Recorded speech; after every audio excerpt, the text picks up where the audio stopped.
Corner ಪ್ಲೇಸಲ್ಲಿ ಒಬ್ಬ tea ಅಂಗಡಿನ ಸ್ಟಾರ್ಟ್ ಮಾಡ್ತಾನೆ. No branding, no fancy promotion. ಅಲ್ಲಿ ಜನ ಕೂಡ ಜಾಸ್ತಿ ಓಡಾಡ್ತಿರೋದಿಲ್ಲ. But he has a board that says that it opens at 5 AM.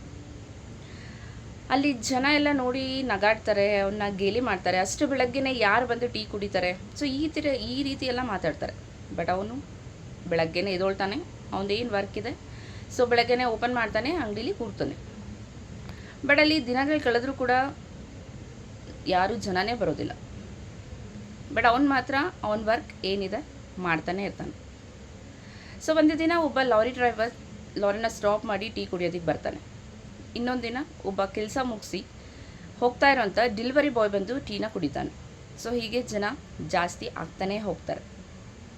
So ಅಷ್ಟು ಬೆಳಗ್ಗೆನೇ ಆ ಏರಿಯಾದಲ್ಲಿ ಯಾರು ಟೀ ಕುಡಿಬೇಕು ಅನ್ಕೋತಾರೋ ಎಲ್ಲರೂ ಕೂಡ ಬರೋದು ಆ ಒಂದು ಜಾಗಕ್ಕೆ. So moral of the story is, ಜನ ರಿಸಲ್ಟ್ ಬಂದ ಮೇಲೆ ಕನ್ಸಿಸ್ಟೆಂಟಾಗಿ ಇರಬೇಕು ಅನ್ಕೋತಾರೆ. ಬಟ್ ಗೆಲ್ಲೋರು ಯಾರು ನೋಡಲಿ ಯಾರು ನೋಡಲೇ ಇರಲಿ ಕನ್ಸಿಸ್ಟೆಂಟಾಗಿ ವರ್ಕ್ ಮಾಡ್ತಾನೇ ಇರ್ತಾರೆ.